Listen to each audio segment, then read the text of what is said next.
Olá, o nosso canal vai retransmitir os webinários sobre a CONAI 2024. Comente e compartilhe. Como conferências de educação para a construção coletiva do novo PNE 2024-2034. PNE, entendido como política de Estado para a garantia da educação como direito humano, com justiça social e desenvolvimento socioambiental sustentável. Os webinários que a SASE-MEC realiza buscam ampliar o debate, desenvolver as conversas, aprofundar reflexões e também mobilizar. A SASE, como vocês sabem, é a Secretaria de Articulação Intersetorial e com os sistemas de ensino responsável pelo trabalho de webinários. Eu queria dizer que nós temos recebido várias pessoas que comentam os webinários. Não temos tempo de citar tantas, mas eu não posso esquecer de hoje cumprimentar a Misaelma Cruz Lima, de Rorainópolis, em Roraima. Não posso deixar de cumprimentar a Luísa Galvão, que considera que este é um bom momento para que os municípios possam organizar as suas conferências, que serão logo, daqui a alguns poucos dias. Também não posso esquecer da Vanusa Oliveira, @Vanusa Oliveira, dizendo que essa atividade é um bom motivador. Então, agradecer, cumprimentar as pessoas que estão começando a se manifestar dentro dos webinários.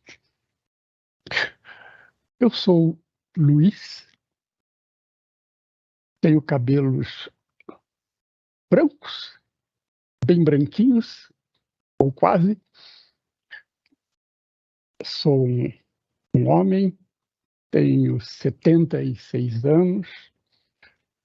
Agora eu tenho uma camisa de cor azul clarinho. Estou sentado na frente do computador, atrás de mim um logotipo da CONAI e logotipo do próprio MEC, Ministério da Educação do Brasil. O nosso tema hoje é acesso, oferta e atendimento educacional. Atendimento especializado na educação brasileira. A organização do webinário levanta duas questões para os nossos convidados. A primeira, conhecidas as desarticulações intersetoriais e a insuficiência de atendimento no PAEE, quais focos, investimentos e práticas de gestão são exigidas nos próximos 10 anos? Considerada evidente, não só por ser lei, como uma força da educação brasileira das últimas décadas, a questão importante da inclusão. E uma reflexão adicional para os nossos convidados. O lugar tradicionalmente ocupado pelo atendimento especial em educação pode ser decisivo para se pensar em direitos humanos, direito dos estudantes, direitos que se realizam no interior das comunidades e mesmo no todo da sociedade brasileira. Porém, seria bom ter maior precisão e pensar nas estratégias para dar avanços na relação entre os direitos humanos fundamentais da pessoa brasileira e este trabalho educacional no campo da educação especial.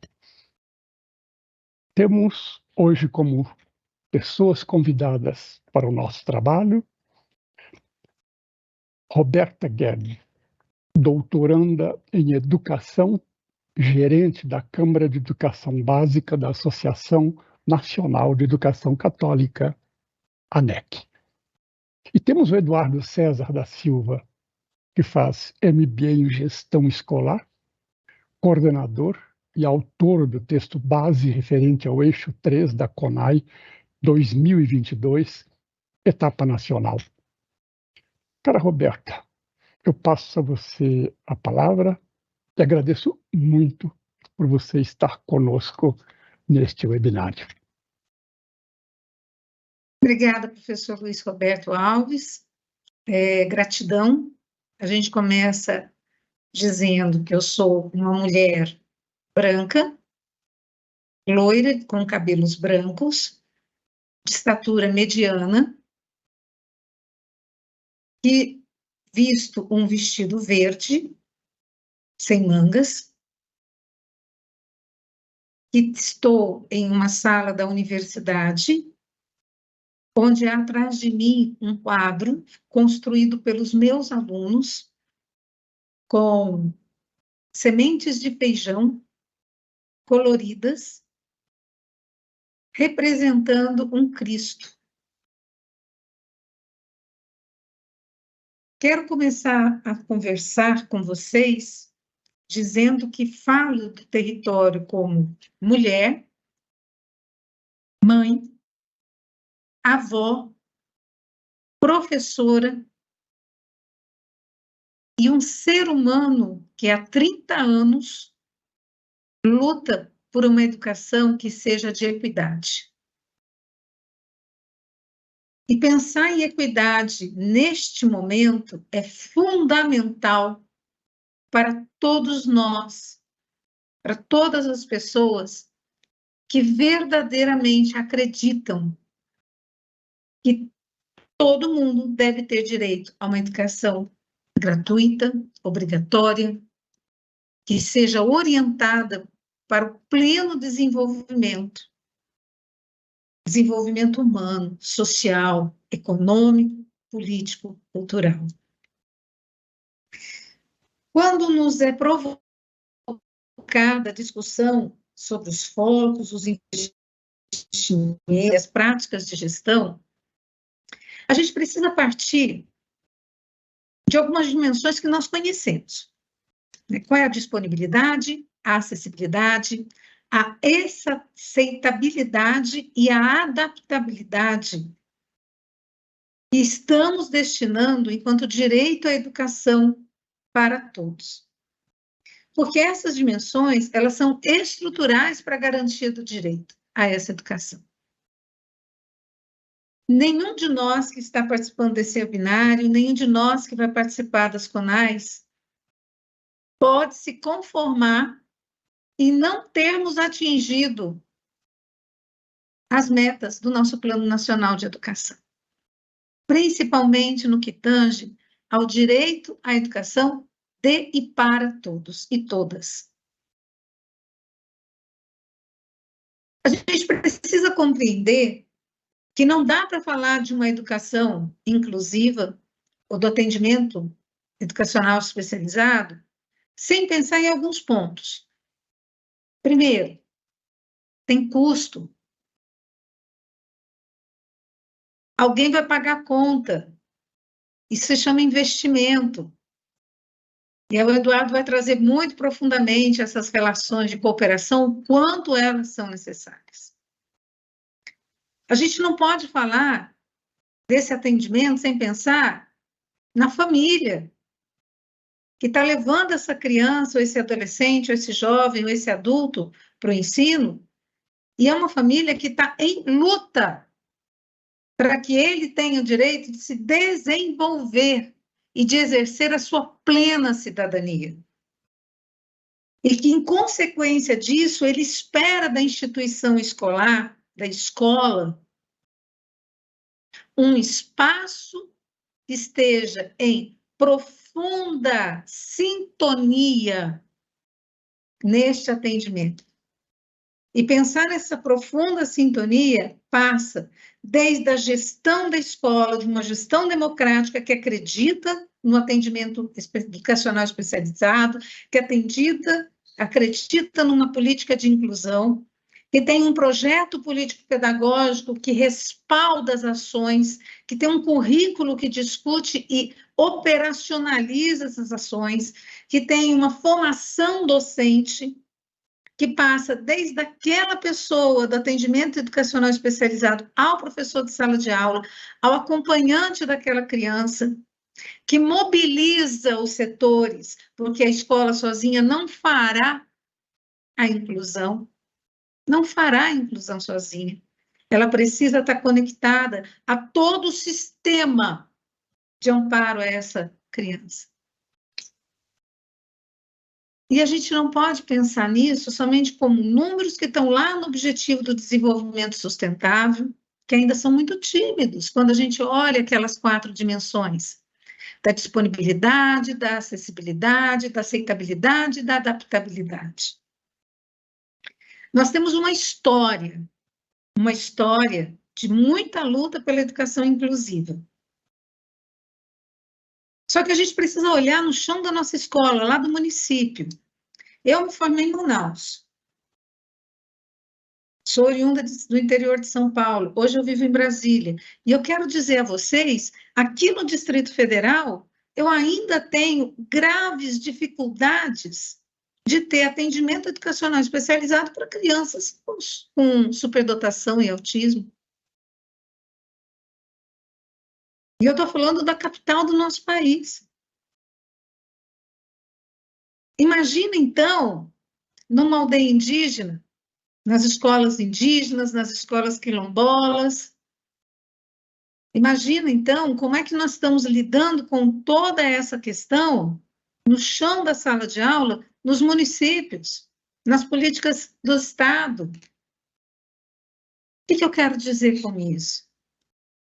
Eu quero dizer que nós precisamos ter foco em todas as etapas da educação básica, e aí, se os senhores e senhoras me permitem, do ensino superior também, porque às vezes os nossos discursos do atendimento educacional especializado parece que se reporta só lá na educação básica, como se esse jovem não fosse crescer, virar um adulto e não pudesse dar continuidade aos seus estudos.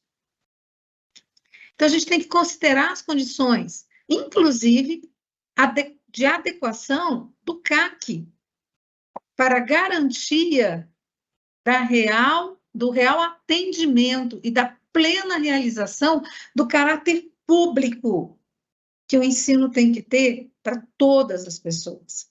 Porque isso é uma responsabilidade do poder público, dessa oferta, dessa regularidade, da movimentação de parcerias e dos entes federativos. Porque está indissociável, gente, que para que haja uma educação verdadeiramente inclusiva, a gente precisa ter equidade e universalização. Então, pensar no atendimento educacional especializado, eu tenho que partir da educação inclusiva, da compreensão de que cada pessoa tem suas diferenças, se relaciona, se constrói com um processo educacional em formas e ritmos diferentes. E aí, materializando, eu preciso garantir, sim, planejamentos coletivizados, estruturas e infraestrutura para essas crianças, jovens, adolescentes e adultos. A gente precisa ter uma política que eduque na e para a diversidade, na garantia real de uma educação para todas as pessoas. E pensar nessa universalização é pensar tanto na expansão do acesso, da permanência e da continuidade de estudos dessas pessoas. Então, de forma prática, nós precisamos garantir redes de cooperação e colaboração. Que os planos de educação municipal, estadual, nacional, eles estejam verdadeiramente conectados e que gerem políticas públicas reais, com ações reais, não eleitorais ou de discursos, mas sim concretos. E é por isso que a gente precisa de práticas verdadeiramente participativas, construtivas, colegiadas, autônomas e democráticas. É por isso que a gente está fazendo uma CONAI. É por isso que a gente está lutando pelas relações interfederativas, quanto princípio das relações intra- e extraescolares e das demais instituições educacionais. É por isso que a gente precisa garantir uma educação que realmente dê oportunidades para o mundo do trabalho. Senhores e senhoras, a gente não está falando de uma educação distante, a gente está falando de uma educação para agora. Vejam que os nossos sistemas de avaliação, muitas vezes, não contemplam esse público. Estou falando do quê, Roberto? Você está falando do Enem, eu estou falando do SAEB. Como é que os indicadores que são gerados por essas avaliações têm voltado para produzir ações práticas, concretas dentro das escolas, para a inclusão, permanência e continuidade dos estudos dos nossos jovens e das nossas crianças? Porque a gente tem falado muito de educação de qualidade, mas o que é qualidade, o que é educação? A gente não pode deixar de discutir sobre isso quando a gente está falando dessa educação para todos. E aí eu quero trazer um dado concreto para vocês. Nós fizemos na ANEC um quadro comparativo de todos os conselhos estaduais de educação, das normativas da educação especial, do atendimento educacional especializado. Inclusive, estamos oficializando a entrega deles para os conselhos estaduais de educação e está disponível para todos que quiserem. Pasmem. Eu tenho estados, professor Luiz Roberto, professor Eduardo, que as normativas, elas são tão abertas que, se juntar, nada dizem. E aí, este aluno que está lá dentro da sala de aula, ele não está incluído, ele está dentro da sala de aula. Isso é muito sério. E nas nossas CONAIs, nós precisamos discutir que apoio nós estamos dando aos nossos professores para realmente terem condições de fazer um atendimento diferenciado de inclusão. O que a rede está promovendo, não só de formação continuada, mas de salas preparadas para o atendimento especializado. Como é que nós estamos lidando com o PEI, que é um instrumento básico que toda criança tem que ter dentro do processo de adequação curricular, que não é só fazer uma rampa, construir um ambiente próprio. Vai muito além da estrutura física, vai muito além do que se vê, porque exige que, inclusive, as pessoas vejam essas estruturas físicas a serviço do processo de aprendizagem. Porque nós estamos tratando aqui de um ponto sine qua non. Toda pessoa aprende. Do seu tempo, do seu jeito e da sua forma. Me parece muito significativo que no Plano Nacional de Educação e nas discussões da CONAI, nós estejamos debruçados sobre indicadores reais de como é que a gente tem desenvolvido ou não planos e programas que verdadeiramente sejam pilares para uma educação para todos. Tanto de complementação quanto suplementação, quais são os papéis que precisam ser desempenhados pelos órgãos públicos e privados. E que a gente pare com o discurso de que nós damos condições de acessibilidade, ponto. Não. Garantir condições de acessibilidade física, pedagógica, atitudinal, comunicacional, informacional, de transporte, Assim como a oferta do atendimento educacional especializado, ele não pode ser um discurso. Ele tem que ser um fato concreto, universal. A gente não pode esquecer da EJA. A gente não pode esquecer da educação profissional para essa clientela. A gente não pode esquecer das relações étnico-raciais dentro desse processo. Porque, senão, a gente está falando de uma educação que não é cidadã. É apenas a oferta de uma educação. E a gente precisa garantir condições reais de acesso, permanência, aprendizagem e continuidade de estudos. Começo aquecendo a nossa fala com esses aspectos. Muito obrigado, Roberta.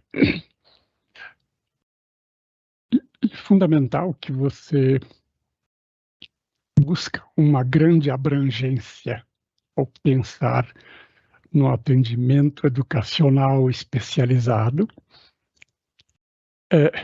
perfeitamente conectado aos valores fundamentais de todo o estudante, de toda a estudante, dentro de toda a estrutura.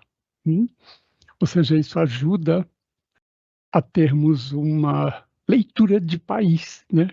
De projeto de país também, quando a gente cria todas as conexões e não vê algo que às vezes se chama de modalidade como um nicho separado. Foi ótimo, portanto, essa colocação que você faz. Eu lembro a velha e boa pedagogia do século passado, mas assim, dos anos 70, 80, 90, ela enfatizou muito. Havia um espírito da época, né? Que também não era só brasileiro, era estrangeiro e tinha muitas conexões. A pedra de toque era esta, que você também usou no seu discurso aqui conosco. Isto é, todas as pessoas aprendem. Elas terão um tempo, elas terão um modo, elas terão certas formas, mas aprendem, né? Isso a gente não poderia jamais esquecer como fenômeno pedagógico para o nosso trabalho. Muito obrigado a você, Roberta. Gostaria de chamar o nosso convidado, Eduardo César, que também é o nosso representante dos conselhos municipais de educação. Obrigado por estar conosco, Eduardo, por gentileza. Obrigado, professor Luiz. Boa noite a todas as pessoas que nos ouvem. Eu sou um homem branco, de cabelos grisalhos, uso óculos, estou com um blazer bege e estou na minha casa, no meu escritório, onde atrás de mim há uma parede branca. Eu acho que a nossa fala começa e deve se pautar, e eu espero reforçar isso o tempo todo, pelo foco da ação. A proposta que hoje a SASE nos traz é debater aqui sobre desarticulações intersetoriais no atendimento educacional especializado. E aí, dentro do que a professora Roberta nos coloca, dentro dessa abrangência que o tema merece, eu acho que o foco deve ser o direito, de que educação é um direito constitucional para todos os brasileiros, sem exceção. Como é um direito hoje, e eu aproveito a oportunidade para agradecer aqui a presença da Intérprete de Libras, que garante aos surdos estarem acompanhando essa transmissão. É um direito deles nos ouvir através da linguagem brasileira de sinais. Então, que seja do mesmo jeito, da mesma forma, tá? O atendimento educacional especializado, o instrumento de garantia do direito à educação, para aqueles que apresentam essas demandas de uma mediação pedagógica. A gente precisa ter ações pedagógicas que vão viabilizar, tá, o acesso ao currículo formal. Como bem posto foi, respeitando-se tempos, respeitando-se individualidades, mas que a gente tenha o processo de educação formal garantido para todos, para todas, a partir dessa demanda que está posta.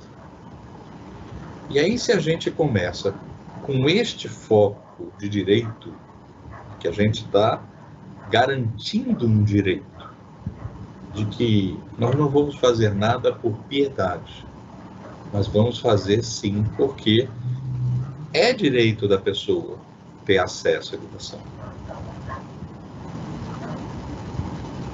Isso tem que ser organizado, isso tem que ser planejado. E esse planejamento, ele vai constar localmente no projeto político-pedagógico da escola, mas ele vai estar localizado globalmente quando eu penso no Plano Nacional de Educação. E aí, como bem lembrou o professor Luiz aqui para nós, tá? Nós estamos em momento de replanejar. Estamos no momento de avaliação de um plano que está chegando ao seu final. O que fizemos, o que não fizemos, por que fizemos, por que não fizemos. E aí lembramos que esse plano contém, sim, metas de educação especial. Ele contém. O que aconteceu para dar certo ou para não dar? O que faltou? A gente foi muito utópico? A gente não planejou com os pés no chão? O que está efetivamente acontecendo?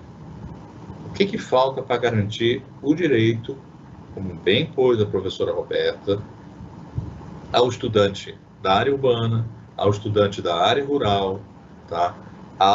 Aos indígenas, aos quilombolas, enfim. O que está faltando para a gente chegar até essas pessoas? E aí, como também foi bem lembrado, não precisa ir muito longe para ver que o atendimento não acontece. A Roberta está trazendo para nós a experiência de Brasília. Eu posso trazer a experiência do estado de São Paulo, que é, considerando economicamente, o estado mais rico, e mesmo assim a gente não tem a garantia efetivada. Porque, se vocês me permitem, a gente tem que passar ainda por um processo educacional. Precisa se educar a sociedade para se entender a questão do direito. Porque há necessidade de recursos materiais? Sim, há necessidade de recursos materiais. Mas esses recursos podem ou não chegar dependendo de uma compreensão do exercício do direito. Essa compreensão, no meu entender, ainda não está posta. Ainda precisa ser amadurecida. Então, nós precisamos, eu entendo que nós precisamos, na construção desse novo plano, pensar em ações educativas, sim. Porque senão, como a professora Roberta aqui, ela não falou nesses termos, mas eu vou me dar o direito de fazer uma tradução livre, nós vamos fazer a inclusão de faz de conta. A gente põe a criança dentro da sala de aula e, achando que ela está dentro, ela está incluída, com uma posição relativa, com uma posição geográfica relativa. Ela está dentro da escola, ela está incluída. as coisas não são bem assim. Então, eu reitero a minha visão de que o foco é justamente na compreensão de que é um direito, de que a educação é um direito. A partir do momento que a gente vence esse primeiro, vamos chamar assim, desse primeiro momento, dessa primeira etapa, dentro de uma ordem de ações, aí a gente vem para o segundo momento das demandas materiais. Então, a gente vai ter o atendimento. Então, eu preciso de um profissional que tem a formação necessária para esse atendimento. E aí eu chamo a atenção de todos, delegados, delegadas de conferências, que tomem cuidado, não criem armadilhas, fazendo emendas, usando a palavra adequado. Formação adequada não é necessariamente a formação suficiente para o atendimento. Então, nós temos que trabalhar nessa formação suficiente, interagindo com a academia, de forma que a academia possa ofertar esta formação, de norte a sul, de leste a oeste. E é um desafio, porque nós vamos tentar cobrir mais de 5.500 municípios que têm demanda de atendimento educacional especializado. E a gente não para na formação inicial. A gente tem os momentos a posteriori, que são o do aperfeiçoamento profissional deste profissional que está exercendo o papel de AEE. Isso tem que ser contínuo, isso não para. A gente que está na educação sabe muito bem disso. A gente não faz uma faculdade, faz um curso, tira um diploma e acabou, e não estuda nunca mais. Não é assim. Então, isso requer uma política de investimento para as universidades na oferta de cursos que vão dar a formação suficiente. Isso tem que ser construído num planejamento. Porque não adianta só dizer, vamos atender e coloca qualquer pessoa lá. Aí, de novo, nós vamos na brincadeira de fazer inclusão de qualquer jeito, de faz de conta. Tá? Esse é um recurso humano importante. Tá? Mas esse recurso humano, e aí vão para ações intersetoriais, mas eu não vou falar ainda de intersetorial dentro de educação, saúde, assistência social, não. Eu queria que a gente pensasse o intersetorial dentro de uma visão sistêmica na unidade escolar. Porque a merendeira dessa escola vai interagir com esse aluno, de alguma forma, certo? Ela precisa entender também uma lógica de atendimento. Ela não é a pessoa que dá esse atendimento educacional especializado, mas ela vai conviver com esse aluno. O porteiro da escola, o diretor, tá? O secretário, a coordenadora pedagógica. Entende? Tem que haver um diálogo plural dentro da unidade escolar, porque aí a gente começa a trabalhar com inclusão de verdade, não de faz de conta. E isso vai se multiplicando a chegar em todo o corpo discente. Porque a inclusão efetivamente vai acontecer quando esse corpo discente aceita, recebe, acolhe o indivíduo que tem a necessidade. Por isso que lá no comecinho da minha fala, eu acho que a primeira ação é a ação educativa, de compreensão do direito para esse indivíduo. Desculpa, a coisa começa por aí. E aí as ações vão se multiplicando, vai acontecendo, os desdobramentos vão ocorrendo, e aí a gente pensa numa estrutura física, como um centro de atendimento.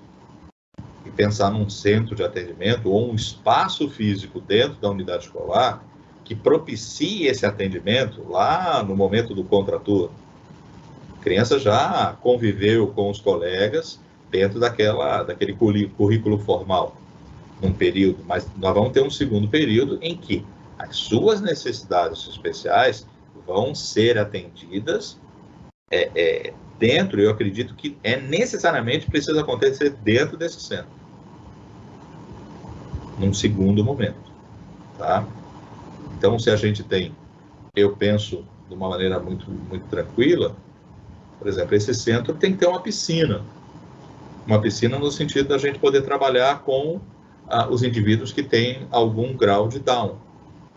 Nós temos um desenvolvimento bastante intenso nessas pessoas quando você pratica natação. Nós temos que pensar num parquinho, brinquedos que são adequados às crianças que têm algum tipo de deficiência motora ou mesmo de deficiência intelectual. A gente precisa pensar em jogos que a ludicidade trabalhe com essas deficiências intelectuais. Se há uma demanda para interação intersetorial com a área médica, que apareça aí o profissional para fazer esse atendimento, enfim. Enfim, não é a escola que vai fazer isso, não é a escola, tá? Mas a gente tem um espaço público, um equipamento público, onde a gente vai fazer esse atendimento. E aí as práticas pedagógicas na escola, que contemplam o currículo formal, elas vão se materializando. Elas vão se desenvolvendo. E aí, como bem lembrou a professora Roberta, essas crianças, esses indivíduos vão aprender. A gente vai estar fomentando a ação de aprendizagem. O processo de ensino-aprendizagem vai sendo valorizado, tá? E a gente vai vendo o resultado. Não o resultado para dizer, tirei 10, não é isso. A gente vai vendo o resultado, que você vai vendo o indivíduo se desenvolver. E isso que é o que nos vai dar alegria, que nos vai dar conforto, e que a gente vai contribuir, sim, para uma sociedade melhor, dentro desse processo de desenvolvimento, dentro do aprendizado. Tudo isso, para a gente acontecer, e a gente está na etapa não final, mas depois da gente passar por esses processos mais, vamos dizer assim, humanos, de relações humanas, a gente precisa pensar em recursos. E, de novo, chamo a atenção para não cairmos na armadilha do adequado. Eu não posso ter recurso adequado. Eu preciso ter o recurso necessário e suficiente para o atendimento. E aí cabe aqui um chamamento bastante importante, porque a gente aprende errando. E a gente errou e aprendeu do texto de 2014 do PNE para a proposta de texto do novo PNE. Eu posso até... As pessoas podem até achar que eu puxo a brasa para minha sardinha. Mas é uma realidade. Um erro foi lá no plano de 2014 botar uma meta de financiamento descolada de todas as outras 19 metas. Ela estava descolada. Hoje, há uma proposta de texto no trabalho dessa CONAI, onde financiamento se faz a referência ao financiamento em todos os 7 eixos da proposta do documento. Há um eixo de financiamento, ok, tá? Mas todo momento se fala da necessidade do financiamento. E isso vai de encaixe justamente mais uma vez, um tema da CONAI, que é o Sistema Nacional de Educação, que nós viemos desde a década de 20 brigando para a gente ter esse sistema, que é uma consciência da necessidade do sistema, que consolida um regime de colaboração, que põe cada ente federado no seu devido lugar, com a sua devida função, mas que pensa nesses entes federados no modelo de república, onde nós não passamos necessariamente por uma linha hierárquica, mas sim por uma linha de colaboração, de ação coordenada horizontal. Então, é pensar na união articulada com estados e municípios, municípios articulados com estados e vice-versa. E aí, no caso, a biologia nos ajuda muito nesse conceito de articulação. Todos nós temos aqui um braço, um antebraço, e eles funcionam articulados por um cotovelo. Articulados. É a conexão entre os dois, que não gera hierarquia. O braço não é mais nem menos do que um antebraço. Quando falamos no sistema digestório, boca, estômago, intestinos, fígado, nós temos um sistema articulado. Ninguém manda em ninguém. Todo mundo tem uma função específica, mas todo mundo trabalha na mesma intencionalidade. Uhum. E a gente precisa desse tipo de coisa para realmente chegar à garantia do direito. Desculpe por me estender aqui no tempo. Acho que extrapolei um pouco. Não, está ótimo. Obrigado também, Eduardo, por lembrar do SNE e por esses movimentos federativos de colaboração, cooperação e integração. Presentes nos textos e que serão negociados, serão pensados juntos, conjuntamente, dentro do Congresso Nacional. Oxalá nós consigamos a dupla articulação SNE-PNE e PNE-SNE. Todas as grandes questões sendo tratadas nas conferências também. Obrigado também por recordar do adequado e da adequação. Porque adequação não é um significante, não é um significante mediador adequado para os fenômenos. Tem uma função organizatória de discurso, mas ele não é quando se pensa em fenômenos concretos da realidade, inclusive investimentos. Então, muito bom que você recordou e abriu essas operações concretas, inclusive um conceito bom de intersetorial, que pode ser bastante coisa na sociedade, mas também é este que você levantou, que ocorre no espaço local.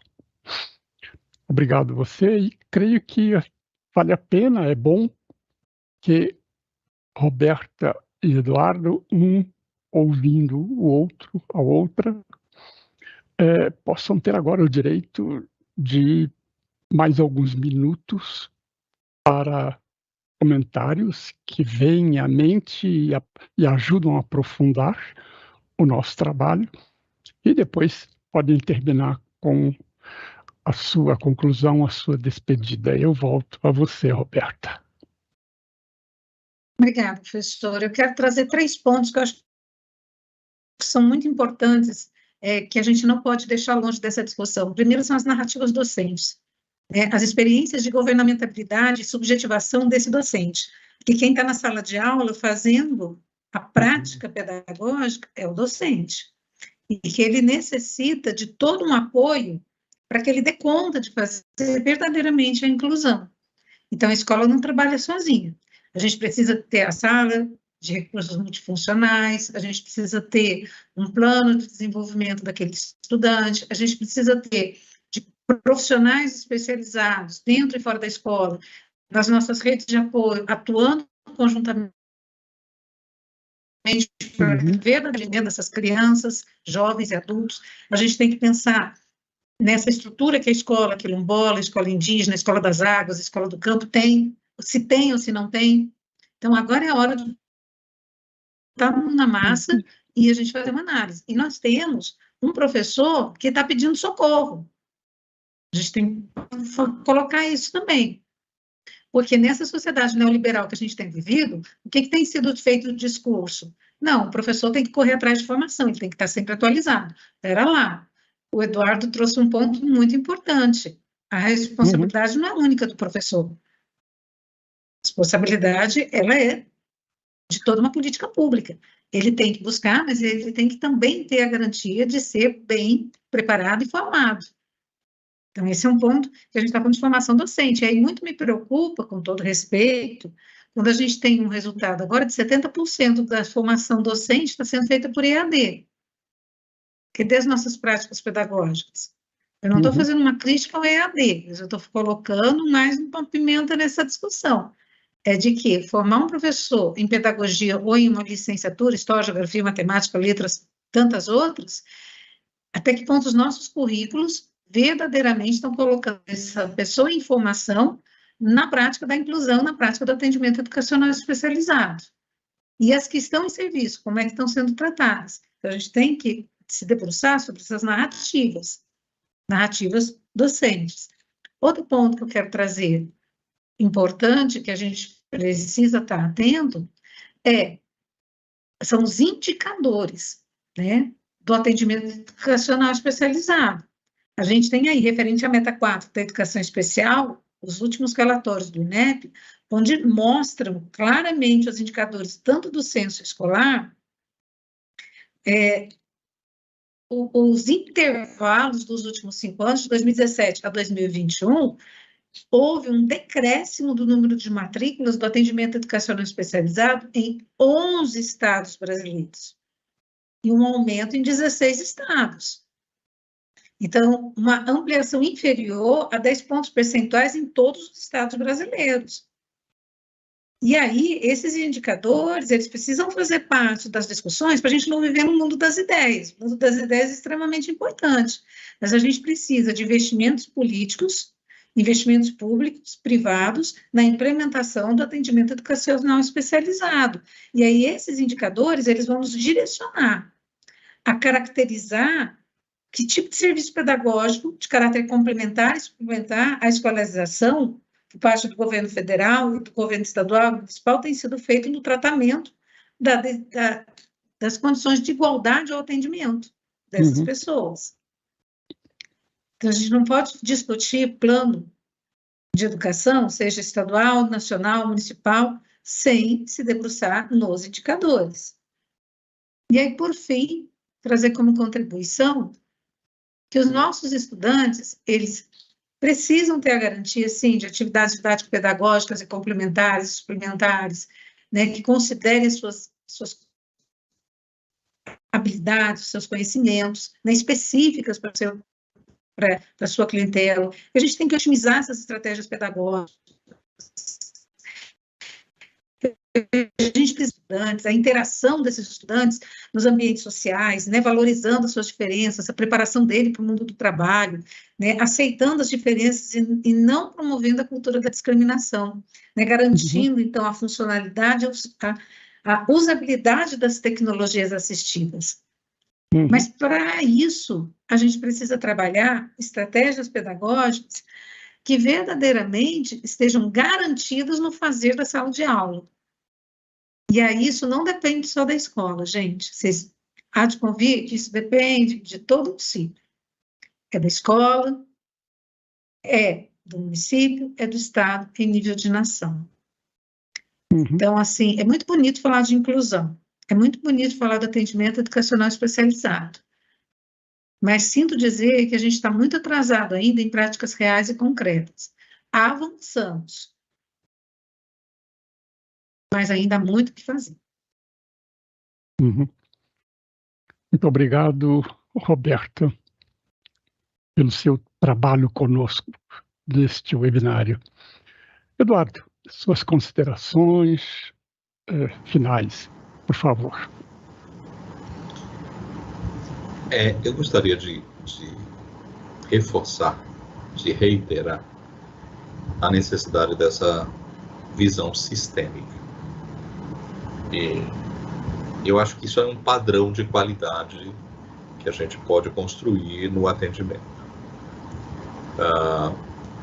E aí pensar nessa visão sistêmica, como eu disse anteriormente, desse diálogo que deve acontecer desde do interior da unidade escolar, deve acontecer ali, que é o que a gente costuma chamar de comunidade escolar, que isso se extrapole para a comunidade local.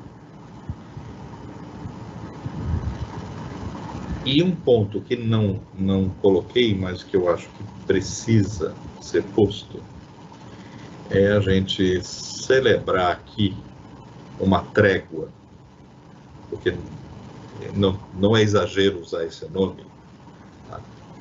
Num conflito que existe entre a área médica e a área pedagógica.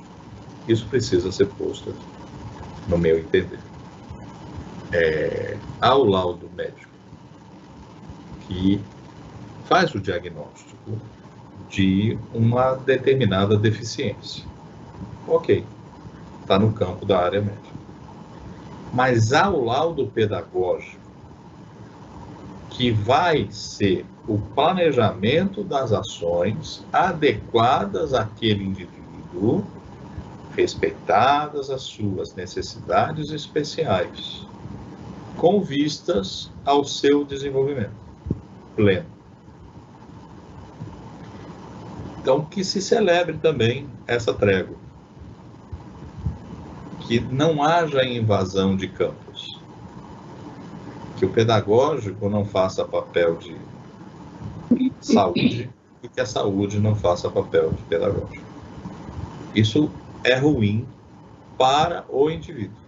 Muito ruim. Cada um aqui tem um papel, de novo, dentro daquele sistema, dessas ações articuladas. A saúde deve se articular, sim, com a educação. Precisa. E junto vem a assistência social, que muitas vezes a gente precisa também de uma ação educativa via assistência social para a compreensão da necessidade. Isso tem que estar no planejamento. No nosso plano, nosso novo plano, isso deve ser, sim, uma estratégia de ação para a garantia do direito. Eu entendo. E que esse webinário tenha sido frutífero para os nossos ouvintes, que futuramente aqui, quando alguém for acessar o canal, que possa ver no modo remoto aí, né? No modo não síncrono, mas assíncrono, e que desperte que nossas falas aqui tenham sido provocações, que a gente tenha deixado mentes perturbadas, no bom sentido, de se perder no sono, sim, às vezes é necessário, sim, perder sono, para pensar, para construir, e para ver frutificar na frente. O meu agradecimento aqui mais uma vez, em nome da UNCM, em nome do Fórum Nacional, que a Roberta é minha colega também no Fórum, pela oportunidade da nossa fala aqui, do nosso diálogo, e mantendo aqui à disposição para a contribuição para a educação nacional. Tá? Muito obrigado, um abraço aí para todos. Obrigado você, obrigado Roberta. Vocês certamente enriquecem o diálogo nas conferências. Isto é o objetivo central do webinário. Agora, iremos às conferências com leituras de documentos, com uma visão crítica daquilo que nos municípios, nas cidades brasileiras, pode ser discutido, emendado, ampliado, melhorado. Há textos diagnósticos, há todo um bom encaminhamento que MEC e FNE organizam com a presença de tantas pessoas como vocês e muitos e muitas outros e outras se dedicaram nessa construção, e a SASE busca dar voz, presença, encaminhamento organizacional para essa grande criação coletiva do país. Muito obrigado a vocês, e atrás de vocês, os seus colegas, as suas colegas que estão construindo as nossas conferências. Agradecendo a equipe da SASE, que trabalhou durante toda a semana para organizar o webinário, nossas colegas tradutoras, intérpretes de uma bela língua, nossa gratidão, nossa amizade e a nossa presença. Muito obrigado, muito boa noite a todos e a todas. Boa semana.